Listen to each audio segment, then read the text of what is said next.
Peço que os irmãos abram as vossas Bíblias no livro de Marcos, capítulo de número 6.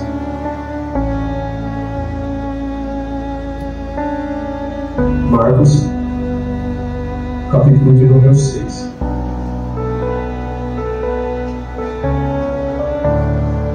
Amém?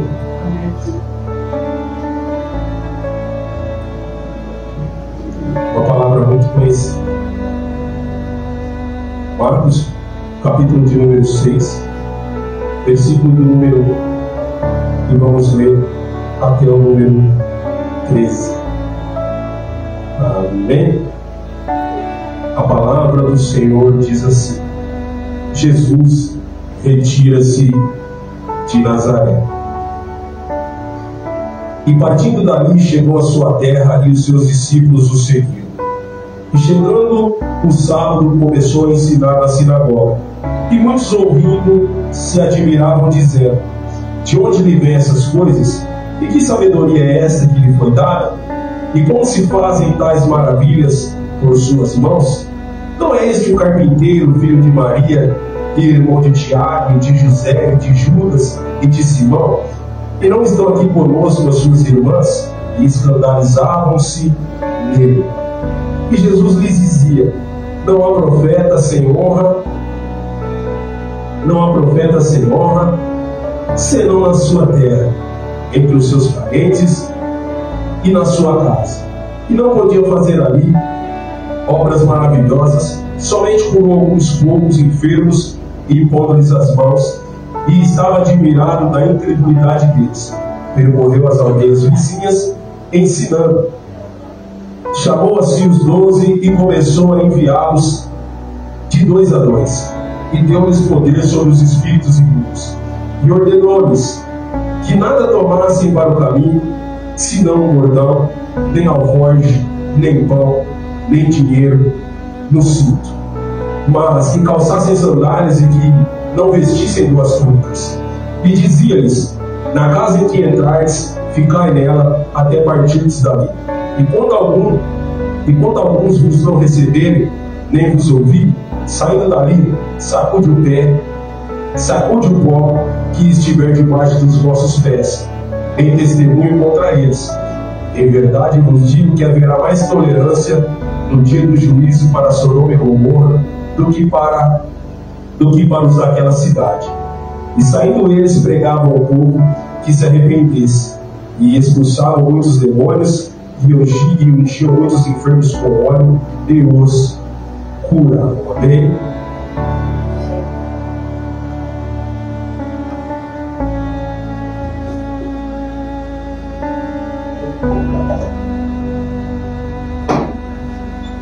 Os irmãos podem se assentar, glorificando e exaltando o nome santo do Senhor. Amém? Nós temos uma palavra aqui que ela é muito conhecida em nossa atualidade.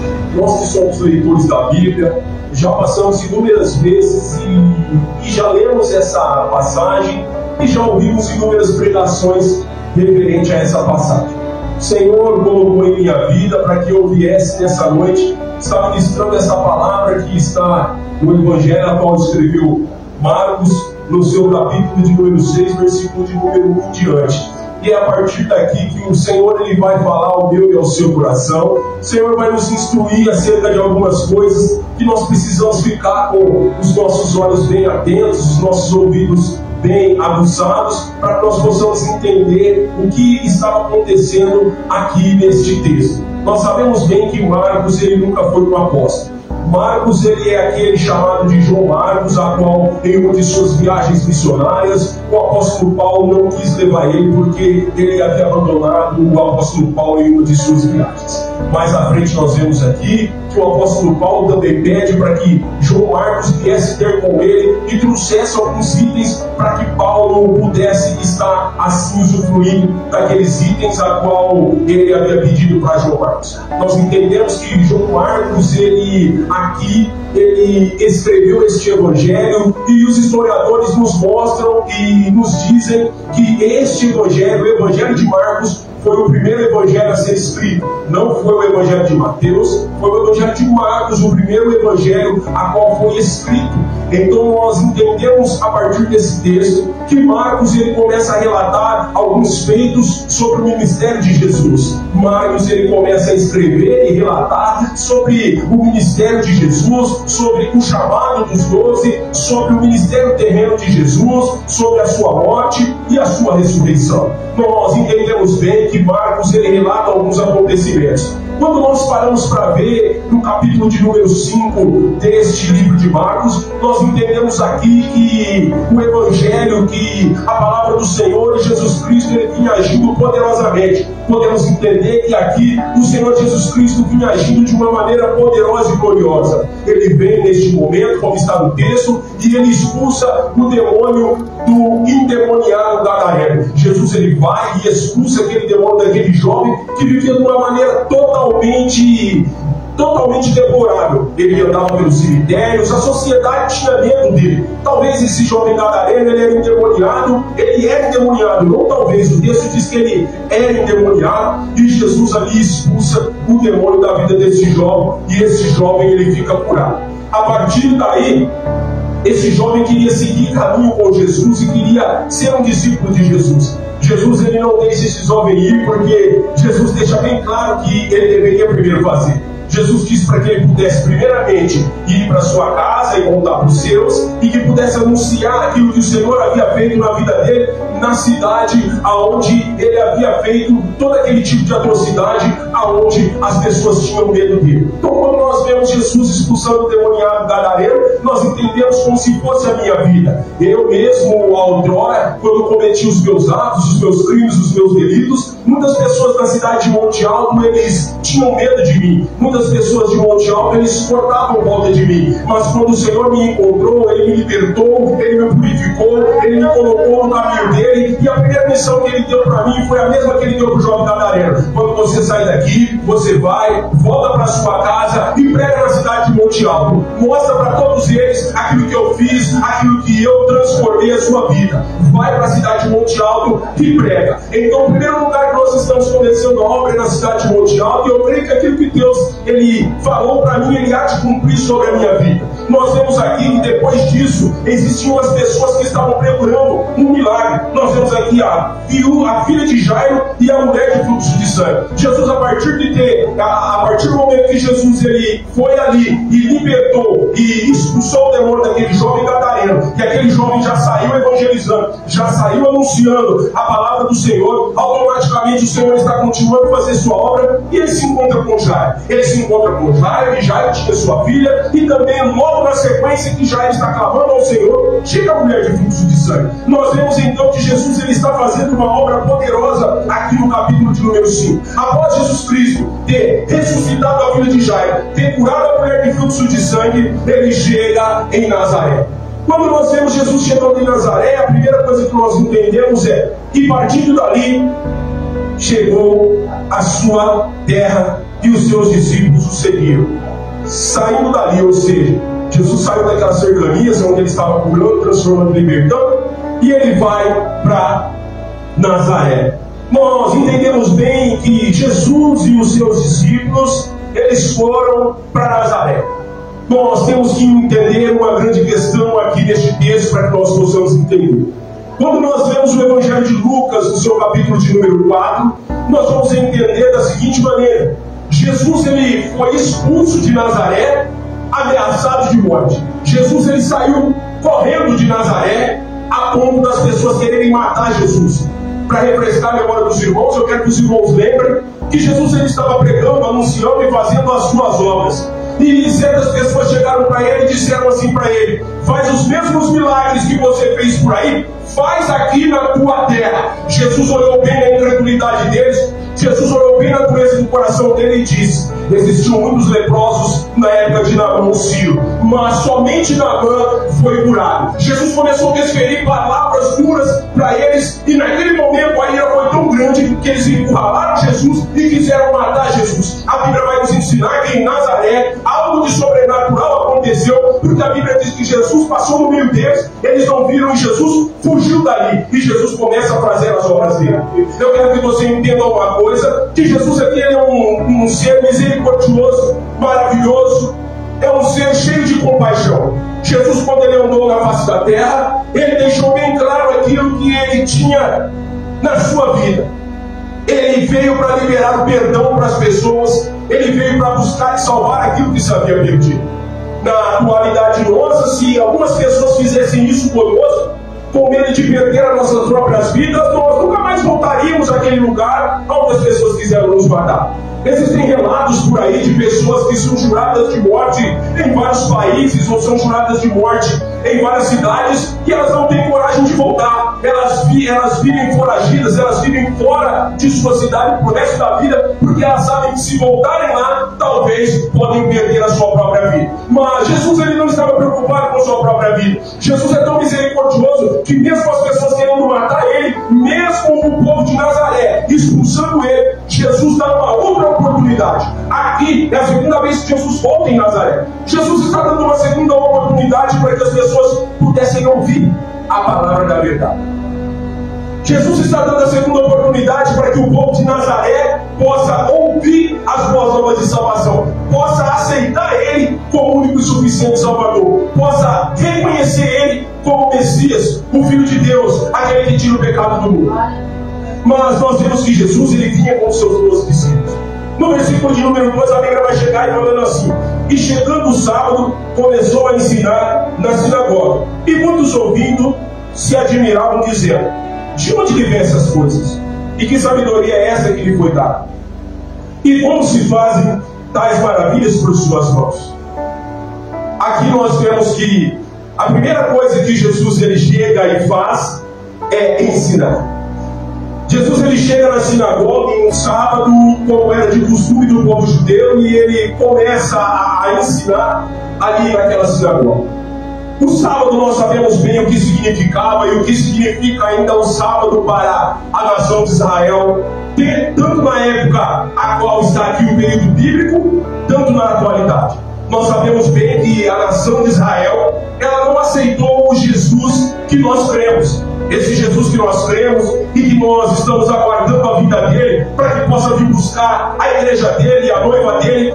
Esse Jesus que nós cremos e que nós guardamos a palavra dele no coração, não é o Jesus que eles creem em Israel. Existem muitos judeus convertidos que creem que Jesus ele está vindo buscar a sua igreja para morar eternamente com ele. Mas os judeus tradicionais da antiguidade, eles não creem em Jesus Cristo. Eles não creem que Jesus Cristo que veio, morreu e foi crucificado por eles é aquele Jesus a qual todos os profetas eles anunciaram e pregaram acerca dele. Então nós sabemos bem que a nação de Israel ainda se encontra num período obscuro. Enquanto eles esperam a primeira vinda, eles vão ser totalmente surpreendidos com a segunda. E é aí que eles vão se converterem, eles vão se arrependerem, porque eles vão reconhecer que eles erraram, que Jesus Cristo, aquele que eles crucificaram, era o verdadeiro Messias, aquele que as Escrituras afirmaram acerca dele. Quando nós vemos então, nós sabemos que o sábado para o povo de Israel era algo muito importante. Biblicamente falando, no sábado foi quando Deus criou os céus e a terra. Deus trabalhou todos os dias e no sétimo dia da semana Deus descansou. Deus ele separou o sábado para um dia de descanso. Nós também sabemos que quando o maná desceu do céu, quando o povo estava andando no deserto, nós entendemos na Bíblia Sagrada que Deus ele manda que o povo pegasse o maná de segunda a sexta. Mas na sexta-feira eles deveriam pegar a porção para o sábado, porque o sábado era um dia santo, era um dia consagrado a Deus, e ninguém poderia cozinhar, ninguém poderia cortar lenha, ninguém poderia ficar fazendo obras de peso. Ou seja, o sábado foi um sábado consagrado para que pudesse adorar a Deus, estudar a palavra dele e buscar uma comunhão com Deus e um dia de descanso para o homem. Também entendemos bem que o sábado se tornou algo muito valorizado pela nação de Israel no momento em que no Monte Sinai Moisés ele recebeu o decálogo, as tábuas dos 10 mandamentos, a partir daí ficou escrito em Êxodo, capítulo de número 20, que a nação de Israel deveria guardar o sábado, que o sábado era o sábado do Senhor e que não deveria fazer obra nenhuma. Nós vemos então que no sábado a nação de Israel estava todo mundo parado, todo mundo na sinagoga. Era um dia de buscar o Senhor, era um dia de adorar. E no costume de Israel, o povo, todos os sábados, eles se reuniam na sinagoga e ali eles ficavam orando e ficavam lendo e meditando na lei e nos profetas. E é aí que Jesus chega. Como um mestre, um doutor que Jesus era e é, Jesus ele começa a ensinar no meio daquela sinagoga. As pessoas olham para Jesus, aquela maneira simples de Jesus andar, e aquelas pessoas olhavam e pensavam e até diziam umas com as outras: da onde vem toda essa sabedoria? Quem é este? E de onde vem toda essa sabedoria? Eu quero que você entenda uma coisa: aqueles que ensinavam na sinagoga, em sua grande maioria, eram mestres das leis, eram homens que estavam ali com as suas vestes, as suas túnicas. Muitos homens se vestiam de maneira elegante. Os mestres, os fariseus e os escribas, eles se vestiam totalmente diferente daqueles povos mais simples, da população mais simples de Israel. E Jesus ele vinha com sua túnica, e Jesus não estava com veste sacerdotal, Jesus Cristo não estava com uma veste de ricos. E Jesus ele ensinava com muito mais autoridade do que todos os mestres de Israel naquela época. Nós vemos então que essas pessoas nesse momento começam a questionar de onde vinha tanta sabedoria, porque eles olhavam para Jesus e viam uma simplicidade tamanha, mas em meio a essa simplicidade e essa humildade, eles olhavam para Jesus e falavam: não é possível, ele é um mestre, a palavra dele é uma palavra boa, a palavra dele é uma palavra de sabedoria, ele entende sobre a lei, ele entende sobre os profetas, e aonde ele anda, e aonde ele prega, os sinais andam junto com ele. Nós temos que entender que Jesus ele estava famoso naquela época. A Bíblia nos ensina que todas as circunvizinhanças de Israel já ouviram falar acerca de Jesus. Pessoas já ouviram falar acerca de Jesus. Então eu quero que você entenda a seguinte questão: quando Jesus ele estava em Cafarnaum fazendo os milagres, e nós sabemos bem onde Jesus estava, em Cafarnaum um pouco antes, então Jesus ele estava fazendo os seus sinais, prodígios e maravilhas ali, e na nação de Israel as pessoas andavam muito de um lado para outro. Então acredito eu, conjecturando, que pessoas puderam passar em Nazaré e disseram assim: Jesus acabou de expulsar o demônio do gadareno, Jesus acabou de ressuscitar a filha de Jairo, Jesus acabou de curar uma mulher que gastou toda a sua fortuna e não havia condição de ser curada de um fluxo de sangue. Jesus restaurou a vida daquela mulher. Aquela mulher só trocou em Jesus e ela ficou curada. Aquela mulher que não podia andar no meio da sociedade, aquela mulher que não podia ir num culto, aquela mulher que não podia sequer chegar perto da sinagoga, uma mulher que não podia sequer entrar numa feira, ela foi curada por Jesus. Nós sabemos bem que uma mulher que tinha fluxo de sangue, ela não podia tocar em algumas pessoas, ela não podia andar no meio das pessoas, porque na lei, aquelas pessoas que estivessem perto dela ou que se tocassem nela seriam imundas. Ou seja, aquela mulher viveu anos e anos sem poder ter um convívio com a sociedade, sem poder ir num templo cultuar a Deus, e naquele momento ela toca com o pé de Jesus, sua vida é restaurada, tanto a física como a espiritual. Quando nós encontramos com Jesus e tocamos Jesus verdadeiramente com fé, as coisas acontecem, tanto a cura física quanto a cura espiritual, que é a melhor de todas. Nós entendemos então que os comentários acerca de Jesus já haviam tomado conta da nação de Israel. Nós entendemos então que aquelas pessoas de Nazaré estavam novamente se questionando: quem é esse Jesus? Quem é esse Jesus? E nós vemos aqui que Jesus acaba de chegar em Nazaré, e eles acabam por perceber quem é Jesus. Porque no momento que eles falam de onde vem essa sabedoria, quem é este, ao mesmo tempo nós vemos um texto que eles falam assim: não é este o carpinteiro, filho de Maria, irmão de Tiago e de José, e de Judas e de Simão? E não estão aqui conosco suas irmãs? E escandalizavam-se nele. Nós temos que entender uma coisa: eles reconheceram que Jesus era aquele que viveu no meio deles. eles reconheceram que Jesus era aquele que havia vivido 30 anos juntamente com eles ali na cidade de Nazaré. A Bíblia nos ensina que Jesus é o Nazareno, e muitos não acreditaram acerca de Jesus, porque de Nazaré não havia vindo profeta nenhum. Filipe, quando encontra Jesus, e quando as pessoas falam, nós encontramos Jesus, ele faz um relato e diz, pode vir alguma coisa boa de Nazaré? Porque Nazaré é uma aldeia que você pode ver que ela só é citada quando Jesus ele entra em cena. Nazaré ela ficou obscura durante a trajetória da Bíblia inteira. Você pode ler a Bíblia inteira e você não vai ver a cidade de Nazaré. Você vai ver a cidade de Nazaré aqui. Jesus torna a cidade de Nazaré famosa. Jesus torna a cidade de Nazaré, que era desprezada, agora ela é reconhecida no mundo inteiro, porque de Nazaré foi aonde saiu o nosso Senhor e Salvador Jesus Cristo. Foi aonde Jesus ele foi criado, foi aonde Jesus saiu e iniciou o seu ministério. Eu quero que você entenda uma coisa: talvez nós possamos ser para as pessoas como Nazaré, uma cidade pequena, uma cidade que não é conhecida. Talvez as pessoas olham para nós e falam, não pode vir nada de bom de lá, mas nós sabemos bem que é esses que Jesus escolhe, é aqueles pequeninos, é aqueles que eles não dão muito valor. É dali que Deus levanta os seus escolhidos e vai levar a sua palavra na face dessa terra. Então eu quero que você entenda uma coisa: se você é desprezado, se você é rejeitado, se muitas pessoas não dão credibilidade para você, eu quero que você entenda que Jesus também passou isso.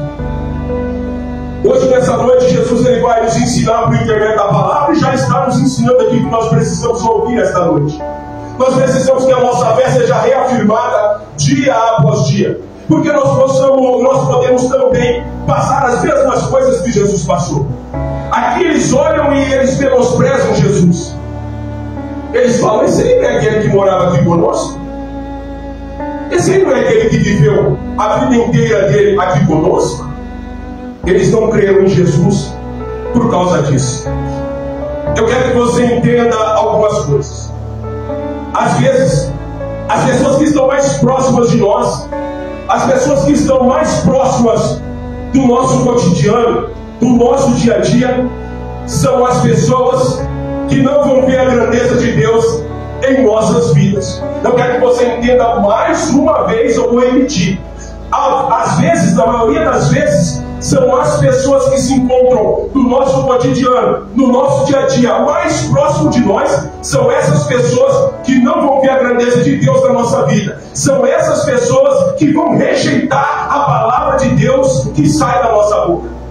Eu quero que você entenda uma coisa: Jesus ele passou por isso, e foram as pessoas que estavam mais próximas dele que não conseguiram ver a grandeza de Deus na vida de Jesus Cristo. Eu quero que você entenda uma coisa nesta noite: a intimidade, dependendo da pessoa, ela vai gerar rejeição. Os 12 apóstolos, quando eles se aproximaram de Jesus, eles estavam com o coração aberto, querendo ouvir a palavra de Deus, e o que aconteceu com eles? Eles reconheceram a grandeza de Jesus, a tal ponto de Jesus perguntava a Pedro: e Pedro, quem tu diz que eu sou? Mas primeiro, Jesus Cristo pergunta para os 12: meus discípulos, quem as pessoas dizem que eu sou? E aí os seus discípulos começam a falar: uns dizem que você é Elias, outros dizem que você é Jeremias, outros dizem que você é um profeta simples aí, que está vindo por aí. E aí Jesus olha para eles e fala: e vocês? Quem vocês dizem que eu sou? E aí Pedro ele se levanta e, com uma revelação do céu, ele diz a Jesus: tu és o Cristo, o Filho do Deus vivo. Jesus olha para ele e diz assim: não foi carne nem sangue que te revelou, mas foi meu Pai que está no céu. Mas porém, não fale para ninguém isso, guarde para você, porque Jesus queria que as pessoas vissem a glória dele, sem que as pessoas precisassem ficar pondo, como que eu posso dizer, sem que as pessoas ficassem forçando as pessoas a acreditar que ele era o Cristo.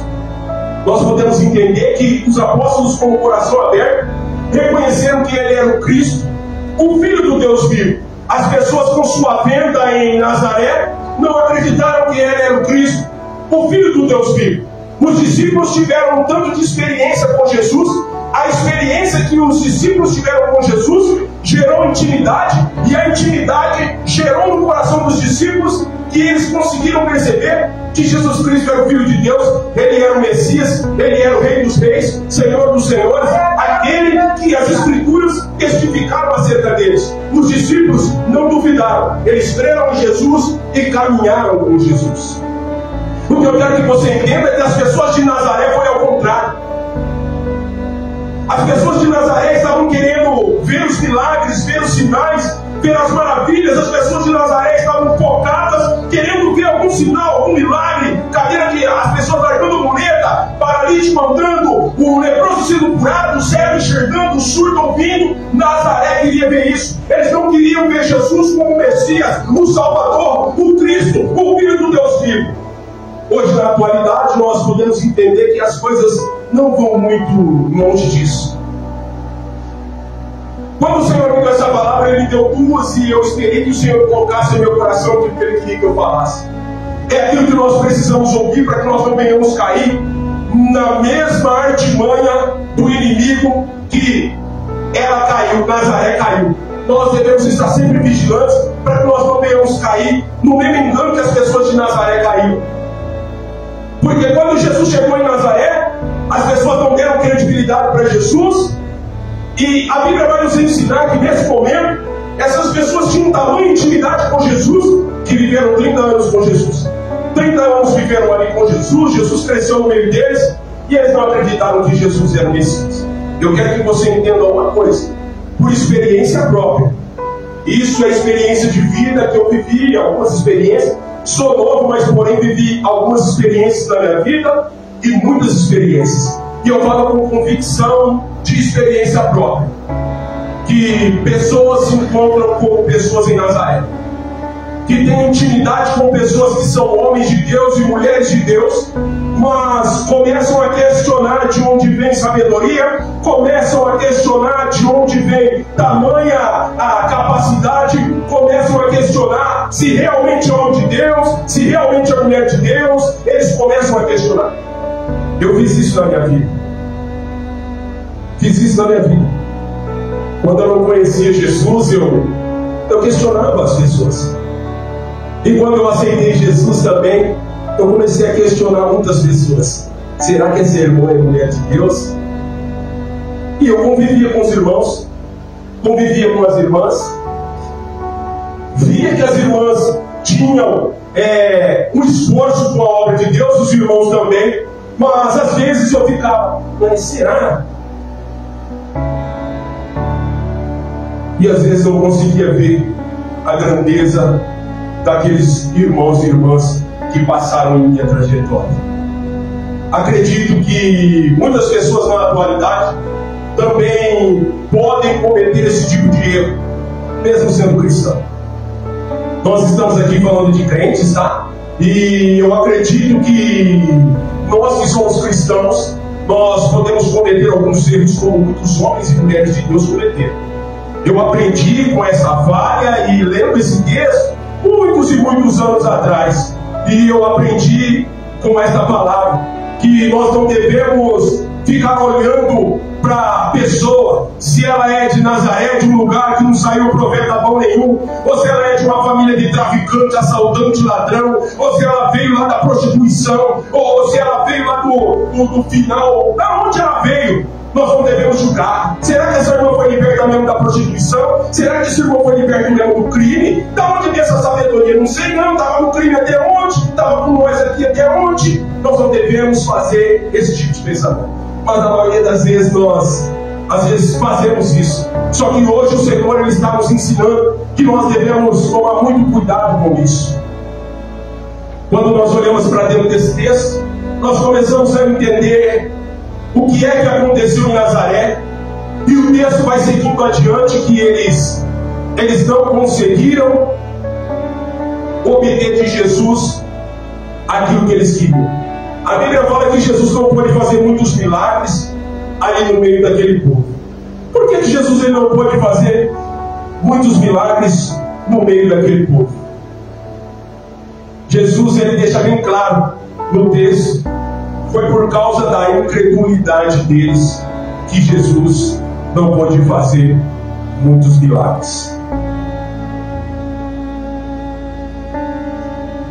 O que eu quero que os irmãos entendam nesta noite: muitas pessoas que eu conheci em minha trajetória, até mesmo eu também já pensei algumas vezes dessa maneira.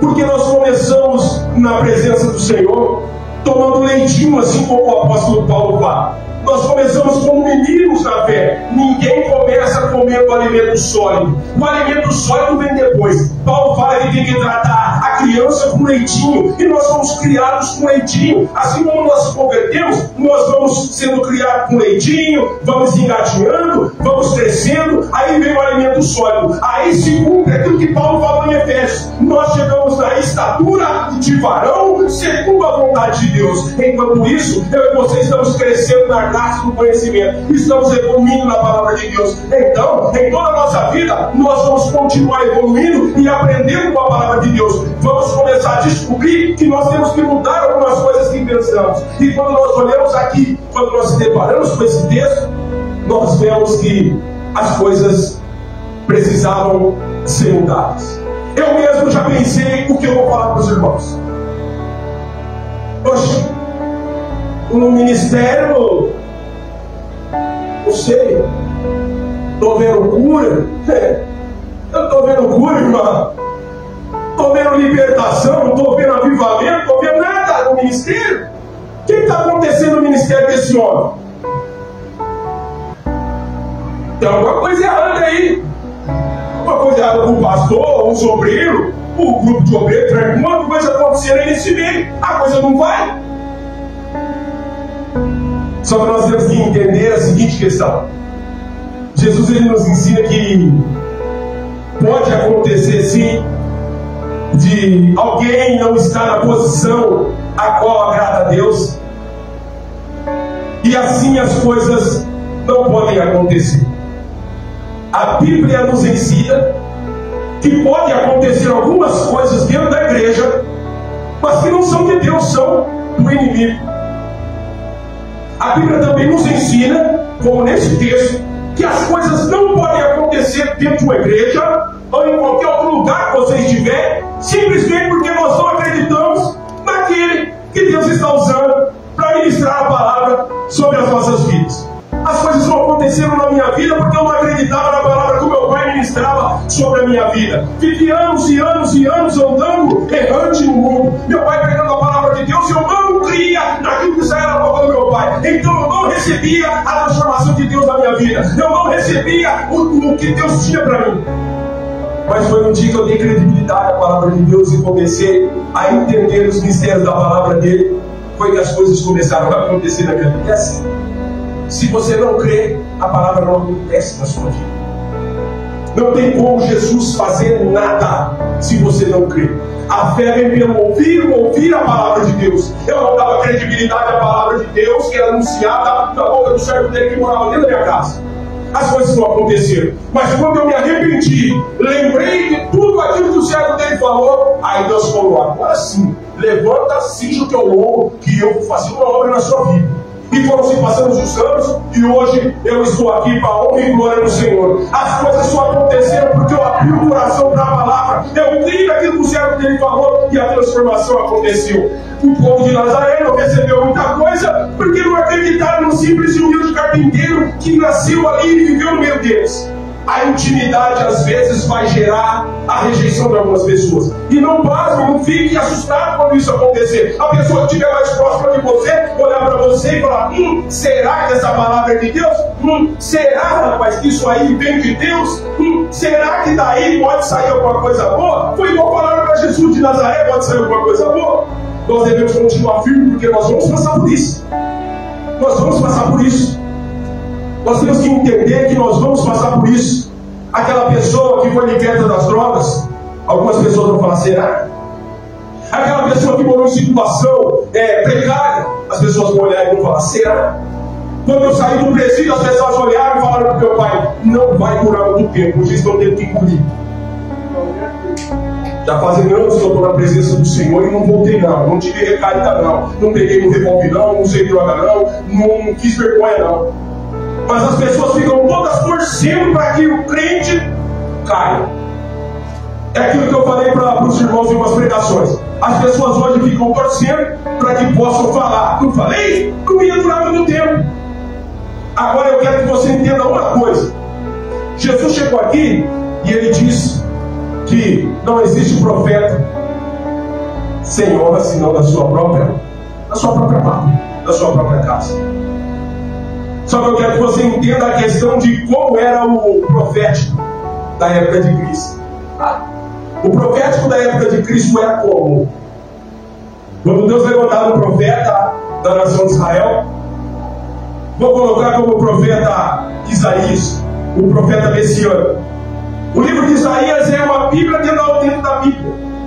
A Bíblia tem 66 livros. Isaías tem 66 livros, e se nós vamos entrar, tem muita simbologia no meio do livro de Isaías. Isaías foi aquele que pregou acerca de Jesus. Ele é tido como profeta messiânico, aquele que mais falou da vida de Jesus, aquele que mais falou sobre Jesus. Ele mostrou para mim e para você que Jesus não é esse Jesus bonitão que nós vemos no filme, não.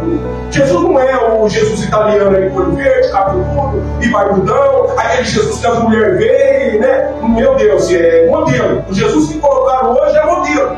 A Bíblia vai falar que Jesus não era assim. Isaías deixou claro como era Jesus. Que ele era sem beleza nem formosura, homem experimentado no trabalho nas dores. Então quem olhava para Jesus, Isaías fala, não ia sentir desejo nenhum. Jesus não era um homem bonito para chamar atenção como foi o rei Saul, que era um homem bonito e todo mundo olhava para ele e falava: nossa, que beleza. Jesus ele não era bonito para que não chamasse a atenção das pessoas pela sua beleza. Jesus chamava a atenção pela sua palavra, pela sua sabedoria, pelo seu amor, pela sua misericórdia, pela obra que ele fazia. Jesus não chamou a atenção de ninguém pela sua beleza, ele não tinha. Eu estou falando que Jesus era horrível, mas ele não tinha essa beleza que muitos tentam colocar em Jesus hoje. Isaías vai falando acerca de algumas coisas, que ele ia morrer, ele ia como ovelha muda no matador. Isaías vai relatando tudo aquilo que aconteceu com Jesus na cruz do Calvário. Nós entendemos bem que ele estava falando acerca das coisas futuras. Mas quando Deus levantava um profeta, ele levantava um profeta para quê?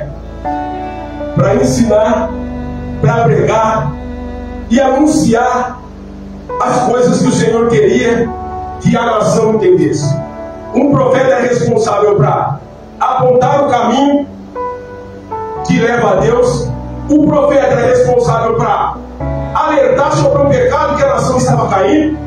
E o profeta era aquele que abençoava o povo no momento em que o povo estava precisando.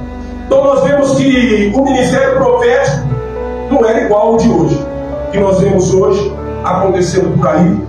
Não é o ministério profético segundo a Bíblia. O profeta, ele vinha, ele mostrava o pecado da nação, ele falava a vontade de Deus, que era que as pessoas voltassem para a presença de Deus, e ele preparava o coração para que as pessoas voltassem para Deus. Nós temos o profeta Samuel, ele veio numa situação obscura em Israel. Israel estava afundado nas trevas. Na época de Eli, Ofni, Finés, a coisa estava feia. Quando Deus levantou o profeta Samuel, ele levantou o profeta Samuel para pregar e anunciar o pecado que estava acontecendo em Israel. Deus usou o profeta para estar fazendo a restauração espiritual da nação de Israel. E Deus usou o profeta para que o povo continuasse andando na presença de Deus. É o ministério profético de Jesus. E os sinais, os prodígios e as maravilhas acompanhavam porque eles pregavam e ensinavam aquilo que Deus queria. É certo que com Jesus as coisas foram diferentes. Foi muito mais sinal, prodígio e maravilha. Mas o ministério profético era esse. E Jesus também veio num período em que Israel estava totalmente obscuro. E Jesus faz seu ministério profético. Ele prega, ele confronta o pecado e ele ensina as pessoas o caminho que tinham que seguir. Eu quero que você entenda uma coisa. Que quando você começar a fazer esta obra, que quando você começar a confrontar o pecado Quando você começar a mostrar o caminho que as pessoas devem andar, um caminho de santificação, um caminho de conversão, um caminho a qual agrada a Deus, automaticamente você vai ter algumas pessoas que vão te rejeitar. Eu quero que você entenda.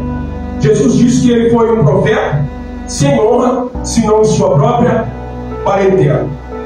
Você vai sofrer, talvez isso seja no seu lar, no seu trabalho, na comunidade onde você congrega. Senhor, Ele quer preparar em você para que nós possamos ser firmes, constantes, perseverantes e abundantes na obra do Senhor. Para que quando nós se depararmos com esse tipo de situação, nós venhamos continuar firmes. Porque nós vamos se deparar com aquele irmão que não vai acreditar em você. Você pode se deparar, como meu pai se deparou, com um filho que não vai acreditar na palavra que sai da boca dele, como eu fui rebelde. Você vai se deparar, talvez, no trabalho, com pessoas que vão tirar chacota de você e vão tirar sarro de você. Não vão acreditar na palavra que sai da sua boca. Mas nós aprendemos aqui com Jesus, e Jesus nos dá um grande ensinamento. O que ele faz? Jesus diz assim, a palavra diz assim: e não podia fazer ali obras maravilhosas, somente curou alguns poucos enfermos, impondo-lhes as mãos. E estava admirado da incredulidade deles, e percorreu as aldeias vizinhas ensinando. Nós aprendemos então que pode acontecer de um homem de Deus que está com algum problema, e às vezes as coisas não acontecem segundo aquilo que o homem de Deus está andando erroneamente. Pode acontecer de as coisas estarem super bem, milagres acontecendo, sinais acontecendo, anjos subindo e descendo, mas às vezes não é de Deus. Eu quero que os irmãos entendam uma coisa: a Bíblia Sagrada ela nos mostra sobre isso. Quando nós abrimos a Bíblia em Coríntios, no seu capítulo de número 11, o apóstolo Paulo ele está defendendo o seu apostolado. O apóstolo Paulo está passando mais ou menos a mesma coisa que Jesus está passando aqui em Nazaré. Jesus aqui está sendo rejeitado em Nazaré. O apóstolo Paulo ele foi rejeitado em seu ministério. E o apóstolo Paulo, as pessoas estavam falando que Paulo era um falso apóstolo, que Paulo não era um homem de Deus e que Paulo ele não pregava o evangelho da verdade. Aí o apóstolo Paulo ele começa a falar algumas coisas e defender o seu apostolado. E o apóstolo Paulo começa a falar que esses ministros, eles são ministros de Satanás. O apóstolo Paulo começa a ensinar a igreja e o apóstolo Paulo diz da seguinte maneira: espero que vocês não venham ser enganados, assim como Eva foi enganada no jardim pela serpente. O evangelho que eu prego a vocês é o evangelho genuíno, é o evangelho da verdade. E o apóstolo Paulo continua deixando alguns ensinamentos. Neste capítulo de 1 ao 11 de Coríntios, Paulo deixa claro da seguinte maneira: irmãos, ele diz que não era de se admirar que o próprio Satanás se transfigurava em anjo de luz. O que o apóstolo Paulo está dizendo? Vou aplicar para os nossos dias de hoje. Estou vendo um anjo, está descendo e está na porta. Esse anjo pode ser um anjo das trevas que está se transfigurando em um anjo de luz. Para isso, a igreja precisa orar, a igreja precisa buscar, pedir os dons espirituais, e um desses dons que Paulo tinha era o discernimento de espírito. Nós devemos estar sempre atentos a isso. Não devemos acreditar em todos os espíritos, mas crer se ele vem de Deus. E o apóstolo Paulo se aprofunda um pouco mais. Ele fala que os ministros de Satanás se transfiguram em ministros de Cristo. Ou seja, pode estar no altar pregando, mas não é um ministro de Cristo, é um enviado de Satanás. A Bíblia vai falar também que haverá tempos que vai ter um homem que vai fazer descer fogo do céu. E que, se possível for, se a Bíblia fala possível for, enganariam até os escolhidos, se possível. Porque aquele que está em Cristo, aquele que está na Bíblia, aquele que tem comunhão com o Espírito Santo, aquele que busca o discernimento, ele nunca vai ficar confundido. O Senhor nunca deixa os seus confundidos. Mas nós temos que olhar para que nós possamos entender o que a Bíblia nos ensina. E a Bíblia fala sobre isso. E Jesus em Nazaré, ele está passando por uma dificuldade tamanha grande, e Jesus olha e admira e fala: tamanha incredulidade desse povo. Jesus, em certa feita, em Mateus 8, ele admira a fé de uma mulher, a mulher cananeia. Jesus admira a fé da mulher cananeia num lugar onde não era a nação de Israel, ela era gentia como eu e você. Gentil é todo aquele que não é israelita de sangue, não é um judeu de sangue, é gentil. Eu e você somos gentil. Aquela mulher era gentia. A Bíblia nos ensina que Jesus ele veio para os seus o rejeitaram, ali ele foi para os gentios. Aquela mulher ela chega em Jesus e pede para Jesus expulsar o demônio da filha dela. E aí Jesus fala assim: não, você não pode tomar a comida da mesa. Jesus está dizendo para aquela mulher que ele veio primeiro para o povo de Israel. Aquela mulher com tamanha fé olha para Jesus e diz assim: mas os cachorros também comem das migalhas que caem da mesa dos seus senhores. Jesus olha para aquela mulher e falou: nunca vi tamanha fé, pode ir que a tua filha está curada. E aí Jesus chega na nação de Israel, no Nazaré, e as pessoas que estão ali com ele, que conviveram com ele, que viram o testemunho dele, não acreditaram nele. O que eu quero que você entenda? Que logo depois disso, Jesus se admira de tamanha incredulidade, e Jesus sai e vai pregar nas circunvizinhanças. Hoje nós estamos aqui porque nós cremos em Jesus, e o Senhor ele está nos alertando por intermédio da palavra, para que nós não venhamos cair nesse tipo de arapuca do inimigo. Às vezes, duvidar de uma pessoa sem antes mesmo fazer prova com Deus. Às vezes nós criamos um preconceito ou um preconceito antes mesmo de conhecer as pessoas, ou talvez conhecemos as pessoas e por conhecer muito a pessoa, às vezes acabamos rejeitando aquela pessoa. Devemos entender que nesse texto Jesus ele não discute. Jesus ele não quis se justificar. Jesus não quis ficar ali perdendo tempo em provar para eles que ele era o Filho de Deus. Jesus não perdeu tempo forçando aquelas pessoas a acreditarem que ele era Filho de Deus, porque Jesus ele tinha uma identidade, ele sabia quem ele era. É isso que eu quero que os irmãos entendam. Às vezes nós vamos passar por isso em muitos lugares, seja no lar, seja às vezes na igreja, ou seja às vezes no trabalho, em qualquer lugar. Eu quero que você entenda uma coisa: não interessa o que as pessoas pensam de nós. Nós não estamos aqui na face desta terra para provar para ninguém que nós somos filhos ou filhas de Deus, ou homens ou mulheres de Deus.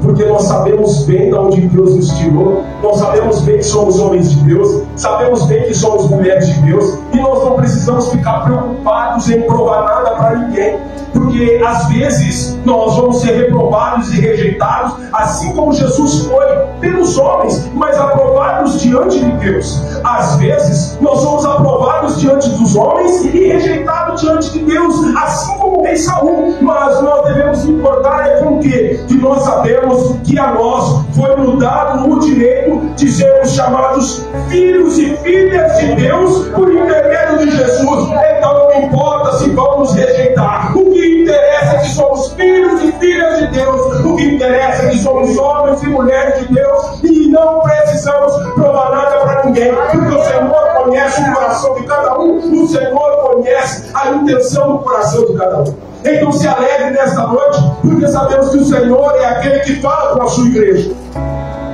Se alegre porque o Senhor ainda que usa a palavra dele e traz aquilo que nós necessitamos ouvir da palavra dele. Se alegre ainda porque tem palavra de Deus genuína na face da terra. Se alegremos ainda porque ainda o Espírito Santo de Deus se faz presente na nossa vida. É Ele que nos conduziu até aqui. É Ele quem tem transformado as nossas vidas. É Ele quem tem moldado o nosso caráter. É Ele quem tem feito a obra redentora em nosso ser. Nos alegremos porque Deus Ele fala ainda por intermédio da sua palavra. E nós vemos aqui claramente que Jesus ele não se preocupa em ficar justificando para ninguém, não. O que Jesus faz? Jesus sai e vai pregar, está escrito aqui, ó. E estava admirado da incredulidade deles, as pessoas jogando a cara dele, ele era um carpinteirozinho que morou ali, coisa e tal. E percorreu as aldeias vizinhas Logo em seguida, Jesus percorreu as aldeias e vizinhas.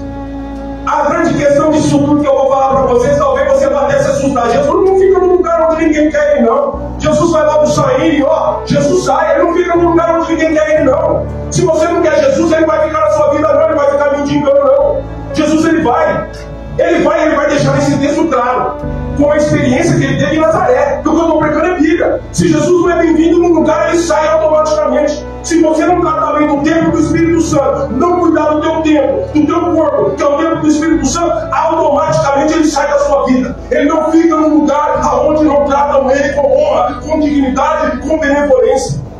Você tem que entender isso. É palavra de Deus. Aí às vezes nós ficamos só naquela. Igual a gente vê, não sou melhor que ninguém, mas a palavra de Deus é a palavra de Deus. O que o texto diz. Eu não preciso forçar o texto. Foi isso que aconteceu. Jesus não se justificou, Jesus não ficou preocupado em insistir, não, eu sou um Cristo, não, eu sou um filho de Deus, eu sou um homem de Deus, mas Isaías, isso. Não, Jesus não se preocupou com isso. Jesus falou, tá bom, vocês não me querem, é a segunda vez que eu venho. A primeira vocês quis me matar, a segunda agora eu vou embora e não volto mais. Jesus não voltou mais. Jesus foi. Nós devemos entender que Jesus é assim. Se você abrir a porta, igual diz Apocalipse 3:20, eis que estou à porta e bato. Se alguém ouvir e abrir a porta, eu entrarei, cearei com ele e ele comigo. Mas sabe por que Jesus estava batendo na porta? Essa carta é uma carta das 7 igrejas. Foi a carta uma das cartas que Jesus mandou que o apóstolo João escrevesse às 7 igrejas. O apóstolo João estava preso na ilha de Patmos, uma prisão terrível. E foi lá, nessa prisão terrível, que Deus deu a revelação que tinha para ele no Apocalipse. Então, quer dizer, entende? Está passando dificuldade? Está passando dor? Está passando luta? Um momento é difícil?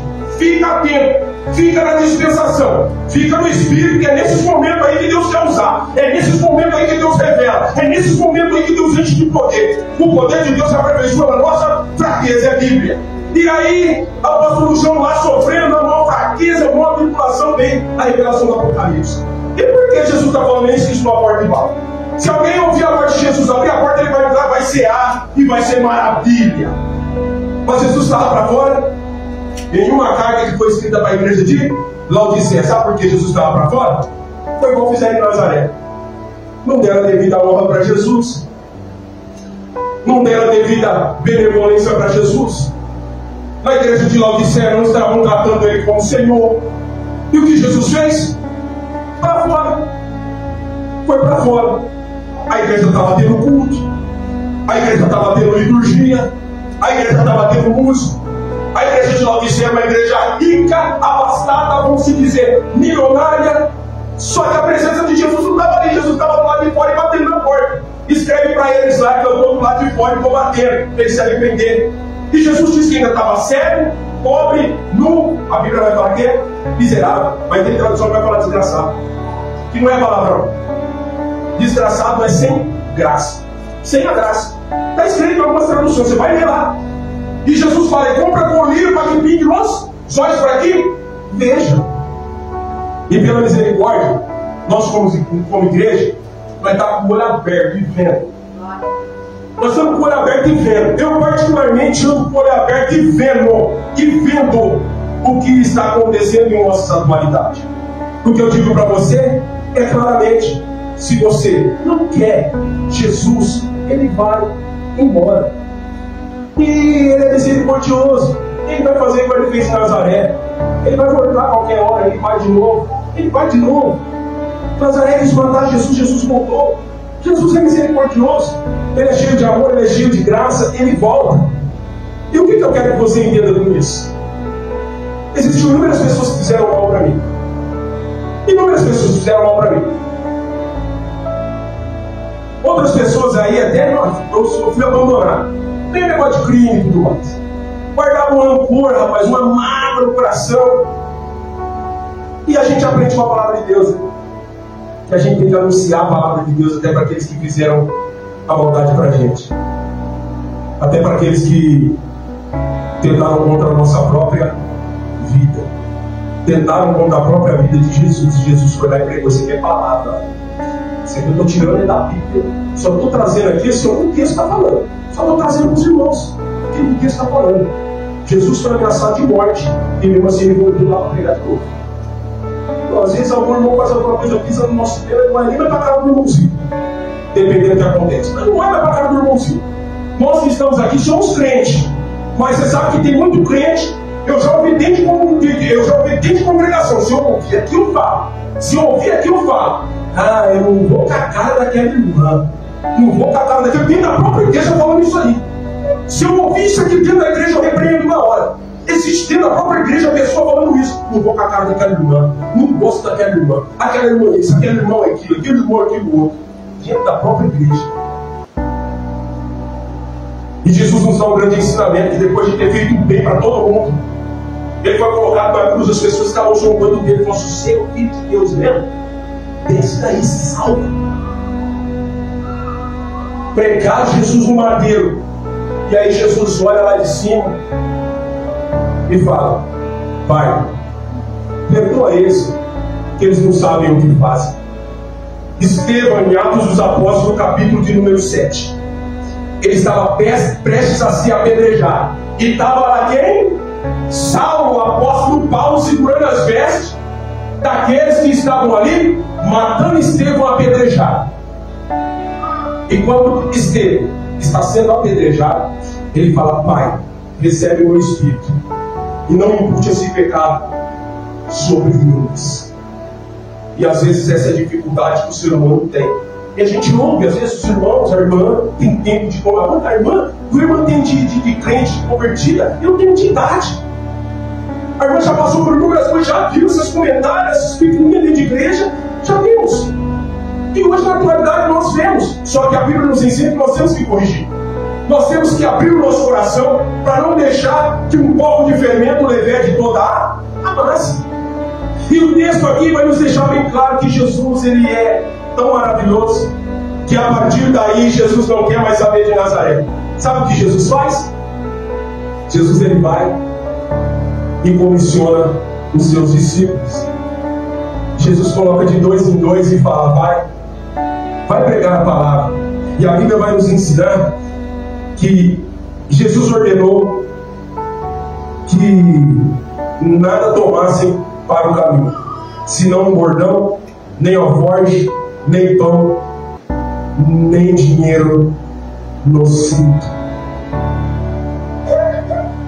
Aqui nós temos um grande ensinamento em nossa atualidade. Jesus aqui, ele está deixando claramente uma grande questão e nós vamos finalizar. Jesus, ele está deixando um ensinamento do que é crer na palavra dele. Jesus, ele olha para os apóstolos e diz: não leve nem túnica, não leva dinheiro, não leva pão, não leva nada. Só leva o necessário e vai. Porque a Bíblia nos ensina que nós devemos ter fé na palavra que é lançada sobre a nossa vida. E Jesus Cristo, ele deixa um grande ensinamento que nós devemos fazer a obra e confiar. Nós devemos fazer a obra e confiar na palavra e na providência do Senhor. Nós vemos aqui que os apóstolos saíram, fizeram o que Jesus falou, não faltou comida, não faltou bebida, evangelizaram e voltaram felizes, porque eles haviam feito inúmeras coisas em nome de Jesus. Ocorreu cura, ocorreu libertação, e eles voltaram felizes na presença de Jesus. O que eu quero que você entenda hoje? Que eu já ouvi pessoas com chamado que me disseram assim: por enquanto eu não vou fazer a obra. Ô meu irmão, por que você não vai fazer a obra? Não vou fazer a obra, sabe por quê? Eu vou pegar firme no meu negócio, porque aí eu vou ter condição de fazer a obra de Deus com mais excelência. Eu falei: mas como assim não? Porque eu ganhando dinheiro, eu tenho condição de fazer a obra de Deus patrocinar a obra de Deus com dinheiro. Isso não é errado. Não é errado. Mas se você tem um chamado de Deus na sua vida, comece com aquilo que Deus colocou na sua mão, com aquilo que Deus confiou na sua mão. Porque uma coisa é certa: o chamado que Deus colocou na vida dos 12, os 12, eles não ficaram preocupados em primeiro levantar dinheiro para depois fazer a obra. Não, foi muito pelo contrário. Pedro era um empresário pescador na época. Ele largou a sua pesca, ele largou o seu empreendimento e foi fazer a obra. Mas eu quero que você entenda, eu não estou dizendo para você largar o teu comércio, para você largar o teu trabalho, para você largar o seu... Eu não estou falando isso. Eu estou falando que Jesus Cristo, quando Ele quer fazer a obra, quando Ele tem algo na vida das pessoas, Ele vai usar qualquer pessoa para te ajudar e fortalecer. Se Deus falou para você fazer a obra que Ele vai te honrar, e você vê que não tem condição, faça mesmo assim. Faça mesmo assim. Confie no Senhor. Ele vai mandar a providência. Ele vai mandar tudo aquilo que você necessita. Ele vai mandar a providência. Aí você olha e você vai falar assim: bom, pastor, mas aí você apertou um pouco. Não, irmãos. Biblicamente falando, o que eu estou falando é verdade. Eu, como servo de Deus, eu não preciso ficar mendigando e nem apertando os irmãos para me entregar dinheiro, não. Porque quando Deus tem algo numa obra, sabe como que Ele faz? Ele faz como Ele fez com a nação de Israel. Deus não fez um concerto com a nação de Israel. Deus tem um concerto da igreja também, assim como Ele tinha, e Ele tem um concerto com a nação de Israel. E quando a nação de Israel foi para o cativeiro, ficou preso, a Bíblia vai falar que depois de um tempo Deus levanta quem? Um rei ímpio. O nome dele é Ciro. Ciro, um rei ímpio. Deus levanta, fala: Ciro, você vai ser o meu libertador. Você vai libertar o povo de Israel. O rei ímpio foi levantado, assinou um decreto e falou: liberta o povo de Israel. Eles vão voltar para adorar o Deus deles, vão reconstruir o templo, o muro e tudo que precisar. Ó, e estou mandando carne. Vai, ouro, madeira, prata, pedra, tudo que eles precisavam para construir o templo do Deus deles, vocês não. Precisaram ficar batendo caneca? Não. Deus tinha uma obra. A obra que Deus teve, Deus foi lá e levantou um homem e falou: você vai dar tudo que eles precisam. Eu sou bom. É isso que eu estou pregando para os irmãos aqui. Se Deus falou uma coisa para você, então espera que Ele vai cumprir. Ele usa quem Ele quer, da maneira que Ele quer. Nós não precisamos ficar depositando a nossa confiança em homens. Foi isso que Deus disse aos 12 nesse momento: não leve alforje, não leve pão, não leve dinheiro, não leve nada. Confie na minha palavra. Eu sou o Cristo, o mantenedor da igreja. Vai e prega e não vai faltar nada. É assim na nossa vida. Nós andamos por fé e não por vista. Agora tem gente andando por vista e não por fé. Primeiro eu vou fazer meu pé de meio aqui, depois eu vou dar atenção na obra. Essa é uma grande realidade na atualidade. Sabemos bem que a obra, às vezes, de Deus em várias pessoas, não digo aqui, mas já está em segundo plano. E aqui nós vemos que a obra de Deus aqui estava em primeiro plano na vida de vários. Mateus, Pedro, Tiago, Lucas, muitos outros. Todos eles colocaram a obra de Deus em primeiro plano. E todos eles passaram por inúmeras lutas, inúmeras dificuldades, inúmeras necessidades, assim como Jesus passou. Jesus colocou a obra do Deus Pai Todo-Poderoso em sua vida em primeiro lugar. Jesus não ficou preocupado em desistir da obra. Jesus colocou a obra em primeiro lugar. Eu tenho que ir para a cruz, eu vou para a cruz, e essa é a obra que eu tenho que fazer. É isso que nós temos que entender e colocar em nosso coração. Nós devemos fazer a obra do Senhor. Nós devemos confiar naquilo que o Senhor falou. Nós estamos debaixo de uma palavra. O Senhor, Ele disse que Ele é o mantenedor da igreja. O Senhor disse que as portas do inferno não prevalecerão contra a igreja dele. O Senhor disse que as portas do inferno não prevalecerão contra a igreja, não prevalecerão contra nós. Eu quero que você entenda uma coisa. Aqui Jesus, Ele ensinou os discípulos, e os discípulos depositaram toda a confiança no Senhor. E eu quero dizer para você que aqui o Senhor deixa um grande ensinamento para mim e para você. Estamos pregando e anunciando a palavra de Deus. com amor, com carinho. Estamos pregando a palavra de Deus com a verdade no coração, se empenhando em pregar a palavra de Deus. Mas o que Jesus ensinou para os 12 aqui é algo que devemos entender na atualidade de hoje. Jesus disse para os apóstolos assim: quando vocês chegarem no lugar e vocês saudarem com a paz do Senhor Jesus, para ministrar a palavra, e eles não receberem a paz, não se preocupa não. Bate a poeira, bate o pó dos pés e segue em frente. Sabe por quê? Porque naquele grande dia haverá menos vigor para Sodoma e Gomorra do que para essas pessoas que vocês pregaram e quiseram comer. Você quer que eu estou pregando? É o texto que está falando. É o texto que está falando. Eu sou uma pessoa que eu tiro do texto e exponho para os irmãos. Nada mais que isso. Eu só tiro do texto e exponho. Nada mais que isso. É isso que Jesus falou. Vai chegar naquele grande dia, vai ter mais vigor para essas pessoas. Então é algo tremendo.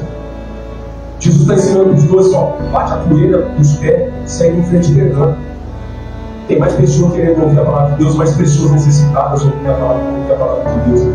Olha, irmãos, nós devemos entender uma coisa: que a palavra de Deus é algo genuíno e nós devemos dar valor a elas. A Bíblia nos ensina que o maior presente que está dentro da Bíblia é a obra redentora do Senhor.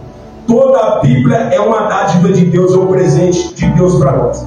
Mas dentro dela contém um presente muito valioso, o maior de todos que o ser humano pode ter, que é a redenção que está em Cristo Jesus, o nosso Senhor.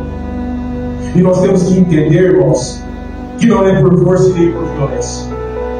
Jesus nos ensinou a maneira correta de se fazer e de se ministrar em momentos em que sofremos rejeições, em que as pessoas não dão credibilidade, como nos dias de hoje.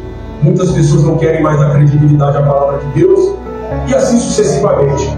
Mas Jesus, Ele nos ensina claramente que nós não devemos ficar tristes e nem desanimar. Nós devemos continuar em frente, seguir em frente, porque o sangue dessas pessoas não vai estar em nossas mãos. O Evangelho foi pregado, ele foi anunciado, foi dada à pessoa a oportunidade de se arrepender, de se converter, de aceitar Jesus e viver uma vida com Jesus. O que o Senhor quer nos ensinar nessa noite? Que eu e você devemos estar sempre atentos para ouvir a voz do Espírito Santo.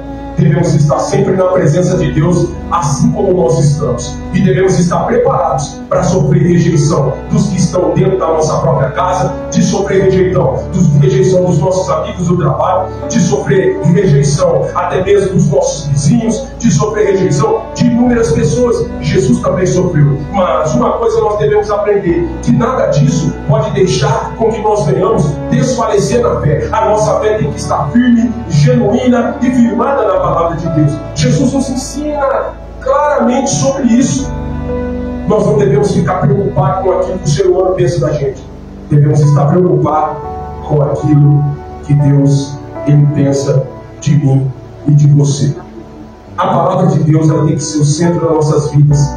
A obra de Deus, ela tem que estar sempre e sempre sendo o centro das nossas vidas. Esse ide que Jesus fala na palavra de Deus não é simplesmente para o pastor, para o diácono, para o obreiro, para o presbítero, para o missionário, para a missionária. Não. Essa palavra ide é para todos, até mesmo para os irmãos que não têm cargo na igreja. O ide é para todos pregar. E quando algum irmão chegar, às vezes vem um evangelismo e falar: paz do Senhor, a igreja, como eu já recebi, a pessoa orar para mim e falar: vocês é crente, eu não gosto de crente, eu não quero não. Você vai falar: não, vai bater a poeira e vai seguir em frente. É isso que Jesus está falando. Não são todas as pessoas que vão aceitar Jesus, não são todas as pessoas que vão ouvir a palavra de Jesus, mas você pode ter uma certeza: Jesus, ele é misericordioso, ele é amoroso. Do mesmo jeito que ele foi rejeitado em Nazaré, ele voltou novamente ali para pregar. Da mesma forma que eu já fui rejeitado em certas ruas aqui, eu vou lá e prego de novo, e pode me rejeitar, eu estou passando, e estou pregando, e estou anunciando. Mas nós temos que entender que o que Deus, ele quer que eu e você venhamos entender nessa noite é que, se formos rejeitados, não desfaleçamos a nossa fé. Continuemos firmes na presença do Senhor, porque naquele grande dia haverá uma festa no céu para mim e para você. Glória a Deus. A Bíblia nos ensina que o que está preparado para mim e para você no reino dos céus é incomparável com aquilo que nós estamos passando aqui. Ou seja, está passando aflições e lutas, aquilo que está preparado para mim e para você no reino dos céus não tem comparação com as provas, as lutas e as tribulações. Nós sabemos que vamos viver eternamente em Cristo, tá, meus irmãos? Essa foi a palavra que Deus colocou no meu coração. Essa foi a palavra que Deus ministrou em meu coração, para que os irmãos possam continuar firmes. Talvez os irmãos não estão sofrendo isso, ou talvez já tem irmãos sofrendo isso, ou talvez já sofreram isso, algum tipo de rejeição, algum tipo de descrença, algum tipo de incredulidade. Eu quero que você continue firme, continue buscando a presença do Senhor, porque Deus, Ele é conosco. Glória a Deus, aleluia.